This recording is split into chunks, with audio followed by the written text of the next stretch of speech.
వరుస చోరీలకు పాల్పడుతున్న ఇద్దరు పాత నేరస్తులను కరీంనగర్ రూరల్ పోలీసులు అరెస్టు చేశారు. బామకల్చింతకుంటకు చెందిన ఆటో డ్రైవర్లు ఎం. డి. మహమ్మద్ మొయిన్ అప్పుల బాధతో తాళం వేసిన ఇళ్లే లక్ష్యంగా దొంగతనాలకు పాల్పడుతున్నారు. వీరి నుంచి 7 తులాల బంగారం వెండి ఆటోను స్వాధీనం చేసుకున్నట్లు సి. ఐ. నిరంజన్ రెడ్డి తెలిపారు. నిందితులను రిమాండ్కు తరలించారు.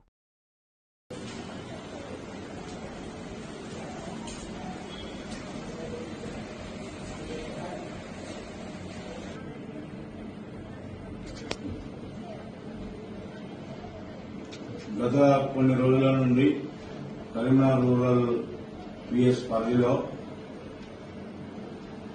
విజయనగర్ కాలనీలో ఉన్న సిటిజన్ కాలనీలో విజయనగర్ కాలనీలో పలు దొంగతనాలు జరిగిన కేసులో ఈరోజు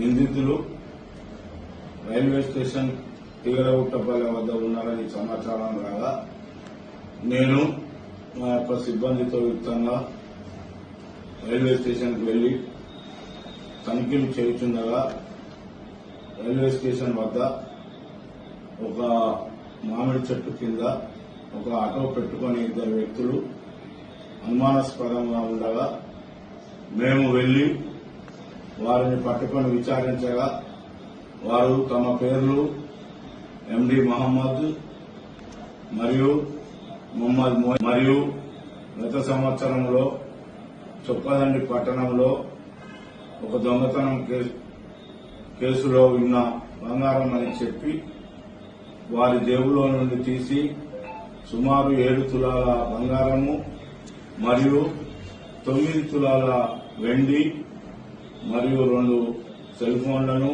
మరియు వారు దొంగతనానికి ఉపయోగించిన ఆటోను చూపించగా మేము పంచుల సమక్షంలో అట్టి బంగారును మరియు వెండిని మొబైల్ ఫోన్లను మరియు ఆటోను సీజ్ చేసి పంచుల సమక్షంలో స్వాధీనం చేసుకుని అట్టి 2 నిందితులను అరెస్టు చేసి పోలీస్ స్టేషన్కు తీసుకుని వచ్చి వారిని రిమాండ్కు తరలించుచున్నాము.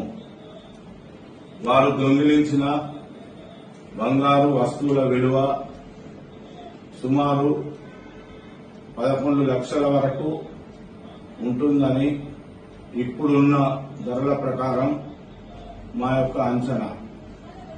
వీరు గత సంవత్సరం నుండి నిన్నటి వరకు మొత్తం 5 దొంగతనములు చేసినారు. ఈ 5 దొంగతనములు కూడా వీరిద్దరే ఇదే ఆటోలో వెళ్లి ముందుగా ఎక్కడెక్కడ ఇళ్లకు తాళాలు వేసి ఉన్నాయో చూసి మరల రాత్రి వెళ్లి అట్టి తాళాలు వేసి ఉన్న ఇళ్లను తాళం పగలగొట్టి లోనికి చొరబడి లోపల ఉన్న సామానును సదిరి విలువైన సామాగ్రిని చూసి దొంగిలించుకుంటామని వారి ద్వారా తెలిసినది. వీరిని ఈరోజు కోర్టులో హాజరుపరుస్తున్నాము.